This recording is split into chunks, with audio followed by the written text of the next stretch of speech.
시청자 여러분 안녕하십니까. 시청자 여러분, 황교안 한국당 대표가 지소미아 폐기 철회와 패스트트랙법 철회를 요구하면서 단식에 들어간 지 오늘로 6일째를 맞고 있습니다. 황 대표 건강이 23일부터 급격히 악화되어서 누워서 지금 단식 투쟁을 벌이고 있는데요. 서정욱 변호사님과 함께 황 대표 단식 관련한 움직임 짚어보도록 하겠습니다.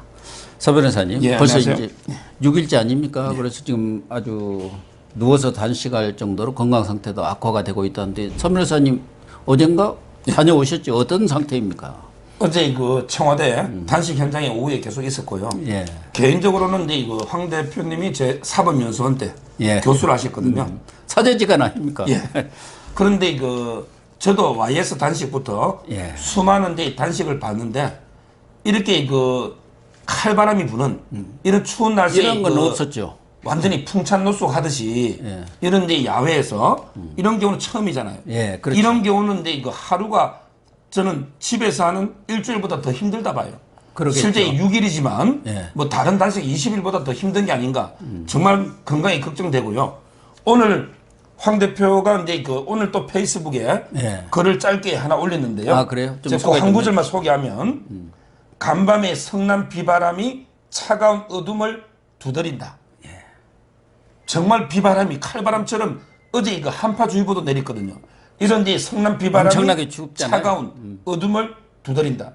이 추위도 언젠가는 끝이 날 것이다. 네. 그러시면서 잎은 나뭇잎 있잖아요. 잎은 떨어뜨려도 나무 둥지를 꺾을 수는 없다. 몸은 힘들어도 정신은 더욱 또렷해진다. 이렇게 말씀했거든요. 저는 몸은 힘들어도 정신은 또렷해지듯이 결국 이제 잎은 떨어뜨려도 나무 둥지를 꺾을 수는 없다. 만약에 지금도 문재인 집권 여당이 뭔가 패스트트랙을 양보해서 대타협을 하지 않고요. 끝까지 일방 통행으로 밀어붙이게 하면 황 대표는 이제 정말 구국의 재단에 예. 목숨을 바치겠다는 각오로 결사항전의 각오로 단식하고 있기 때문에 정말 걱정이 앞으로 되는 이런 심각한 상황입니다. 옛날에도 임금한테 또 강직한 선비들이나 이런 사람들은 지부상소라 해갖고 토끼를 메고 와서 상소를 올린 적 있었거든요. 토끼로 내 목을 차라. 그때까지 나는 물러나지 않겠다. 뭐 옛날 제왕 시절에 그런 일도 많이 있었습니다만은 목숨을 걸고 지금 청와대 앞에서, 그것도 뭐 국회에서도 할 수 있는데도 불구하고 지금 청와대 앞을 고소하고 있지 않습니까? 네, 그렇습니다. 그래서 어제 보니까 이낙연 국무총리, 그리고 오세훈 전 시장, 김병준 비대위원장, 정홍원 또 전 총리도 오셨고, 안상수 전 대표도 또 이렇게 많은 분들이 이제는 국민적 관심을 모아가고 있는 것 같아요. 그렇습니다. 그래서 이제 처음에 단식할 때요. 어떤 분에게 많은 방송의 패널들도 갑자기 뜬금없이 무슨 단식이냐. 뜬금이 없다.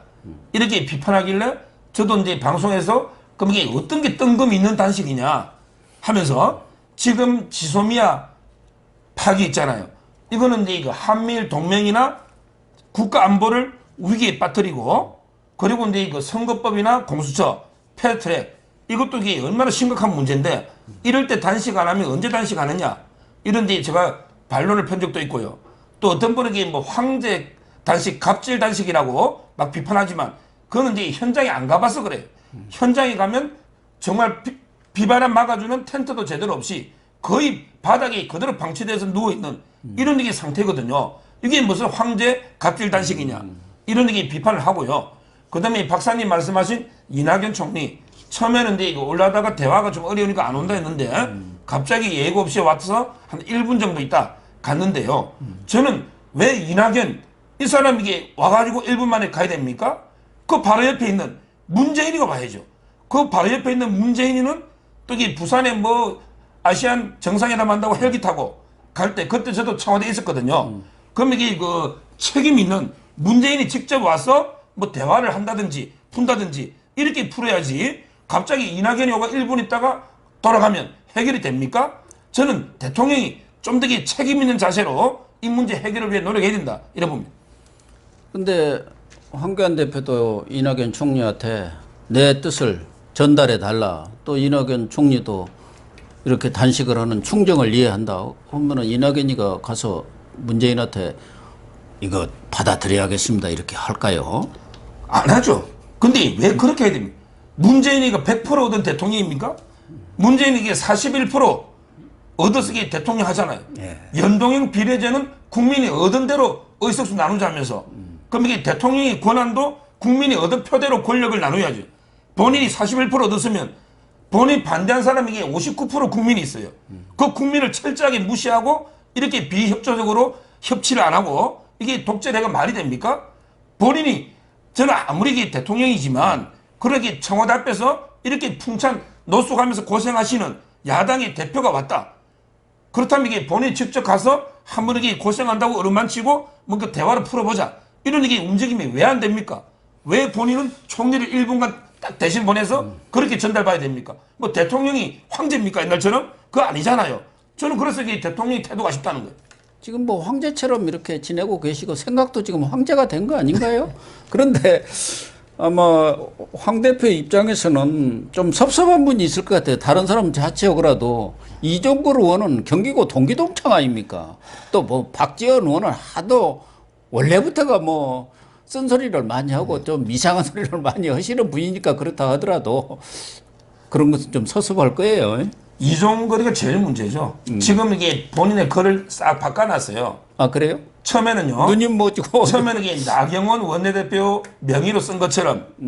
그래서 이제 그렇게 교환이 오빠 뭐 이러면서 예. 미국에서 경원이가 글 쓰는 것처럼 해서 예, 뭐 오빠도 이게 나도 패스트트랙 그 옛날에 가산점 주고 표창장 준 거 있잖아. 예. 나도 잘못했는데 오빠도 단식 잘못해가 위장만 탄압한다는 거. 위장, 위. 그래서 이제 오빠도 잘못했으니까 서로 쌤쌤이 아니냐. 이런 식의 온갖 비하를 하면서 이걸 나경원 원내대표가 쓴 것처럼 이렇게 하고 있는데요. 글쎄, 이거는 어떻게 친구, 나무 이름을 저도 처음에는 나경원 대표가 이렇게 썼나 그렇게 봤어요. 예, 그래서 이게 오빠라는 말 빼고요. 예. 이게 왜냐하면 친구로서 인륜에도 반하지만 그러나 이게 여성을 비하하는 거예요. 그럼 이게 여자 국회의원은 황 대표 보고 대표님 안 하고 오빠라 합니까? 그러니까. 이건 이게 여성 국회의원도 비하하는 거예요. 그래서 성희롱 발언 아니냐 예. 이런 데 비판이 되니까 글을 바꿨는데요. 그래서 제가 모 방송에서 좀 심하게 이종걸 비판한 게요. 정말 할아버지 조상에게 망신시키는 일 좀 그만해라. 예. 제가 이게 존경하던 이시영, 이회영 있잖아요. 예. 특히 이회영 있죠.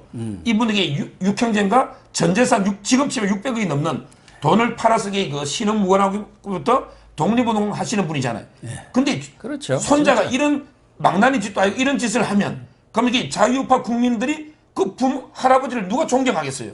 결국은 이게 이종걸이 이런 이게 행위는 본인의 조상을 갖다가 정말 국민들의 존경심 멀어지게 하는 잘못된 거잖아요. 이런 얘기 제가 비판을 했고요. 그 다음에 그 박지원. 정말 낄 때 안 낄 때 이 사람이 이게 본인이 이게 정치판에 가장 없어져야 될, 전 청산돼야 될 정치인 1호라 보는데요.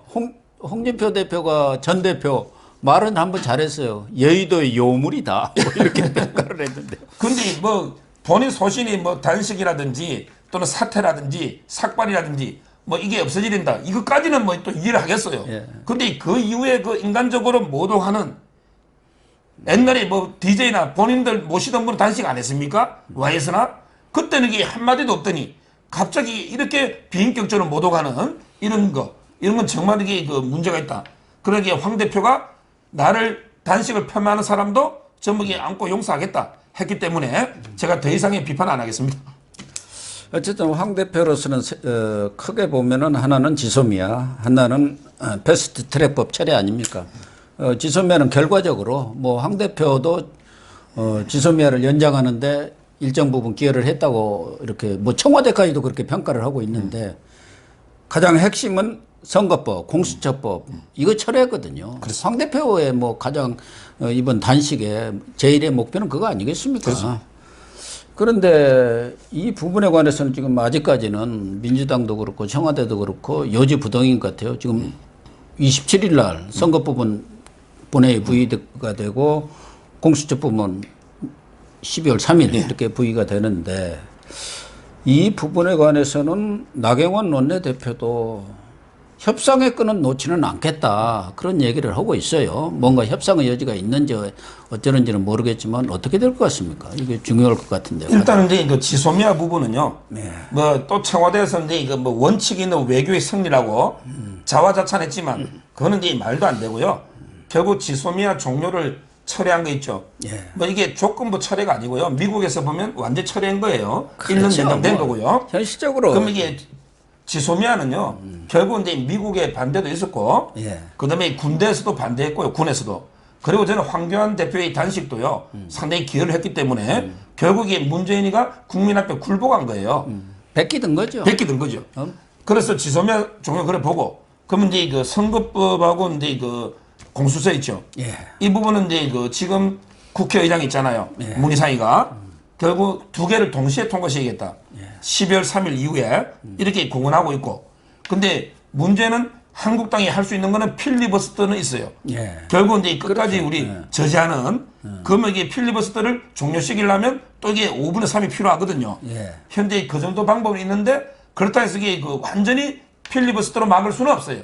그 다음 임시회로 또 이게 통과시킬 수 있기 때문에. 그래서 저는 정상적인 방법으로는 쉽지 않고요. 그럼 결국 이제 그 선거법 날치기라든지 공수처 이건 어떻게 막느냐? 항상 제가 강조하지만 황교안의 힘만으로 못 막아요. 그다음에 한국당의 힘만으로도 못 막아요. 그래서 저는 자유파 보수 국민이 총걸기 해서 여의도를 이렇게 뺑뺑 둘러싸야 됩니다.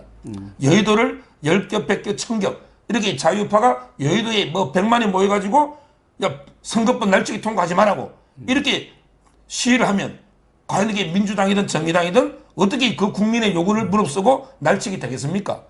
이 선거법 날치기는 87년 이후에 한 번도 없었던 한 번도 경험해보지 못한 대한민국 이게 선거법 날치기거든요. 그래서 저는 자유파가 총단결해서 힘으로 이게 막아야지 이걸 무조건 황교안 대표나 한국당에 있으면 막아놔서는 안 되고 이제는 이게 그 국회법에 따라 막기는 어렵고 무조건 이게 국민의 저항권으로 강하게 막아야 된다 이래 봅니다.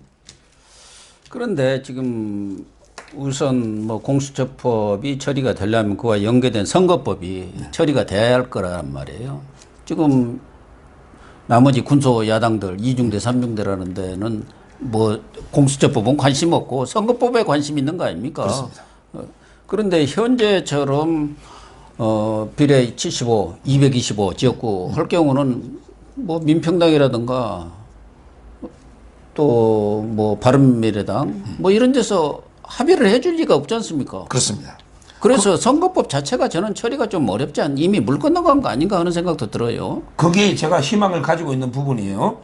결국은 이제 그 300석을 넘으면 안 된다. 이거는 이제 헌법의 명령이자 국민의 명령입니다. 헌법에요. 우리 헌법에 200석 이상으로 한달이 돼 있거든요. 이 말은 이제 묵시적으로 300석은 넘지 말라는 거예요. 옛날에 계속 299석이었어요. 근데 어떠다가 300석까지 왔는데 그것까지 넘으면 헌법의 정신에 저는 반한다 봐요. 그리고 이제 어느 국민 여론조사를 해보세요. 국회의원 숫자 늘리자? 이걸 이게 좋아하는 국민이 어디 있습니까? 그 총대멸 정당은 또 아무도 없죠. 심상정이가 330 하자 하다가 지금 이게 국민의 비판에 쏙 들어갔잖아요. 자, 그렇다면 이게 300석을 하는데 뭐 연동형이든 준연동형이든 하려면 비례대표가 이게 많이 늘어나야 되잖아요. 지금처럼 비례 뭐 47석이다. 이거 가지고는 이게 연동형으로 나누고 할 불가능하죠. 따라서 저는 결국 이제 연동형 비례제를 하려면 의석, 지역구 의석을 뭐 십몇 석은 한 18석, 17석에 줄이 되잖아요.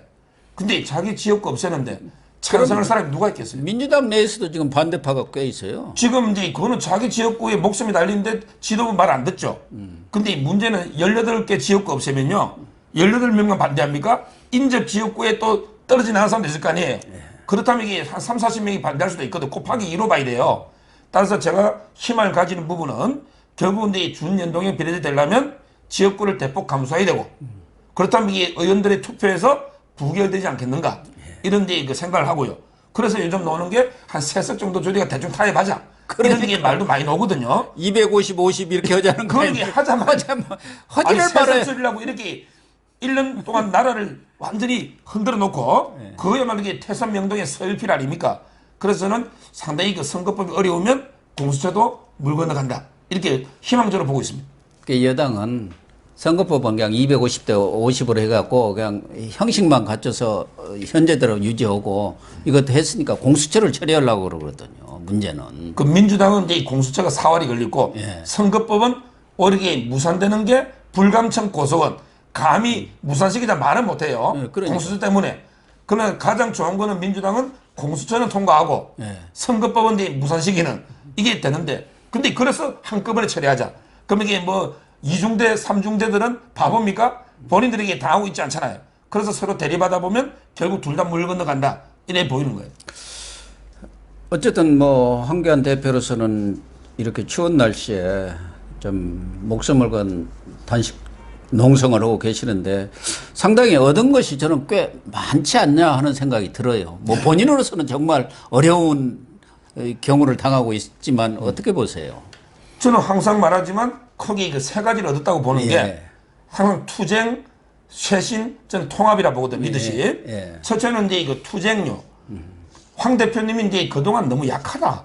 야, 이래가지고 이게 제대로 투쟁하겠는가? 네. 이런 데 그 일부의 비판도 있었잖아요. 예. 근데 이번에 목숨을 건 이런 데 단식 투쟁을 통해서 상당히 그 외유 내강으로 강하다. 리더십을 확보를 했죠. 이런 데 그 투쟁적인 이런 전사 이미지를 얻은 이런 것도 있고요. 그다음에 단식 들어간 첫날 바로 이제 과감한 인적 쇄신이 나왔죠. 예. 최소한 이게 33% 컷오프 시키고 50% 이상 물갈이 하겠다. 근데 보통 때 같으면 전부 이게 막 반발하고 하지만 황 대표가 목숨을 걸고 단식하고 있는데 어떻게 그 감히 반대 목소리를 냅니까? 그렇죠. 이런 게 쇄신을 이끌어냈잖아요. 이게 얻었고요. 그다음에 그 저는 통합에 있어서도요. 기존에 그 황 대표 물러나고 뭐 유승민 변혁하고 당대당 통합하고 그다음에 그 한국당 해체하고 이런 이야기 많이 넣었죠. 근데 오히려 지금은 그게 쏙 들어갔어요. 지금은 무조건 자유파는 유일한 대안이 황교안이다. 황교안을 중심으로 단합해야 된다. 통합도요. 황교안 대표를 중심으로 통합해야 된다. 이런 이게 여론이요. 압도적이고 지금 변혁의 유승민은 뭐 정당 만든다 해도 국민들이 아무 관심도 없잖아요. 결국 통합의 구심점을 황교안 대표가 잡게 됐다. 이런 데 얻은 게 저는 상당히 많다고 봅니다. 그런데 이제 마지막으로 황교안 대표도 그렇고 여권도 뭐 청와대를 비롯해서 어쨌든 이 단식 정국을 끝낼 수 있는 출구 전략을 마련하지 않을 수는 없을 것 같아요. 가장 핵심은 공수처법이에요. 선거법은 뭐 적당히 타협할 수 있어요. 아까 이 얘기대로 뭐 150대 50 하면 뭐 그냥 연동형 비례대표제 사실상 없애버리고 원래대로 그냥 하고 야 통과됐으니까 공수처법 하자 이렇게 할 수가 있는데 이런 것을 타결할 수 있는 뭐 출구 전략이 있어야 할 거 아니겠습니까? 그렇다고 황교안 대표가 지금 단식을 언제까지 한다는 무슨 날짜를 정해놓은 것도 아니고 끝이 없는데. 근데 뭐, 출구 전략은요. 뭐 제가 보기에 우리 단식의 역사를 보면 단식이 그 성공하려면 저는 세 가지가 필요하다 봐요. 첫째는 이제 단식에서 요구하는 대의명분이 뚜렷해야 되잖아요. 예. 그리고 이제 단식하는 분이 절박하고 절박감이 있어야 되거든요. 그럼요. 그리고 이제 세 번째 중요한 게 국민의 지지가 따라야 되잖아요. 예. 근데 황교안 대표의 단식은 저는 성공할 가능성이 높다 봐요. 왜냐하면 황교안 대표가 내건 게 공수처 선거법을 날치게 하지 말라는 거잖아. 명분이 확실하고 뚜렷하잖아요. 그 다음에 두 번째, 황교안 대표가 단식은 정말 진정성, 절박감, 이게 느껴지지. 목숨을 바치고 있기 때문에 정말 절박감이 있고요. 그 다음에 국민의 지지가 상당히 어제 제가 현장 가봤더니 전국 방방곡곡에서 걱정이 돼가지고 그 현장에 온 분이 수만이 돼요. 엄청나게 많은 분들이 걱정되고 오는 분도 있고 여론들이 많이 움직이고 있기 때문에 단식이 성공할 가능성이 높고 그렇다면 이게 유일한 해법은요. 바로 이제 그 현 여당이 저는 공수처를 포기해야 돼요. 공수처를. 왜? 오늘 이제 박사님 프로에 나오는 이진권 그 우리 언론인, 유명한 언론인 있잖아요. 예. 이진권 이제 그 선생님도 오늘 대일련이 뭐라 했냐면 공수처는 이제 그 상권 위에 있다. 삼권. 우리 입법행정사법. 세상에 판사, 검사, 군대 별자리만 대상으로 수사하는 조직이 어디 있습니까? 그럼요. 아니 판사 검사가 뭐 범죄 집단입니까? 도대체 판사 검사 군대 그렇게 군대 재판소가 있어요. 아니 공수처가 별자리 그다음에 경찰 고위직 그다음에 판사 검사 이것만 대상으로 수사하는 거는 전 세계에 저는 보도 듣도 못한 아주 기형적인 완전히 판검사를 장악하겠다는 상권 위에 이게 공수처 아닙니까? 사법부까지 완전히 군대까지 장악했다는 거야. 군대까지. 군은 뭐 장악되어 있는 거고요. 그러니까요. 제 말은 이게 말이 되는 제도냐 말이에요. 그럼 이게 깨끗하게 공수처는 결국에 문재인이나 지금 여당이 퇴임하고 나면 검찰에 다 수사받아 교도소 갈 게 예상되니까 검찰을 제압하기 위해서 만든 게 공수처 아닙니까? 예. 따라서 공수처만 포기하면요. 선거법은요. 뭐 그렇게 어렵지 않습니다. 왜? 선거법은 민주당하고 한국당이 이해관계 똑같잖아. 예. 솔직히 국회 다수결이 압도적인 다수는 민주당과 한국당이죠. 두 당이 합치면 현행 제도를 골격으로 하고 한두 석 정도 조정해가지고 저는 현행 제도로 가고 공천을 포기하고 왜 군소정당 뭐 정동영이든 손학규든 심상정이든 이런 게 군소정당한테 많은 의석을 주는 이런 게 제도가 필요하냐 말이에요. 연동형 비례제는 의원 내각제 독일처럼 이런 게 일부 나라만 쓰는 거 아닙니까? 따라서 저는 유일한 해법은 공천 포기하고 그다음에 선거법은 현행 제도를 골격으로 해서 약간의 수정을 가하는 이게 유일한 해법이다. 이래 봅니다. 네, 시청자 여러분, 지금 문재인 대통령이 부산에서 한아세안 정상회의를 갖고 있는데 뭐 그것도 외교적으로 중요할지 모르겠습니다만 우리 국민들 입장에서 보면 별 관심이 없습니다. 빨리 올라오셔서 황교안 대표와 영수회담을 통해서 방금 서정욱 변호사님이 말씀하신 대로 패스트트랙법을 깨끗이 포기하는 그런 결단을 내려주실 것을 기대를 합니다. 황교안 대표 목숨을 건 단식 투쟁 해피엔딩으로 끝나길 기원하면서 오늘 방송 마치도록 하겠습니다. 감사합니다. 감사합니다.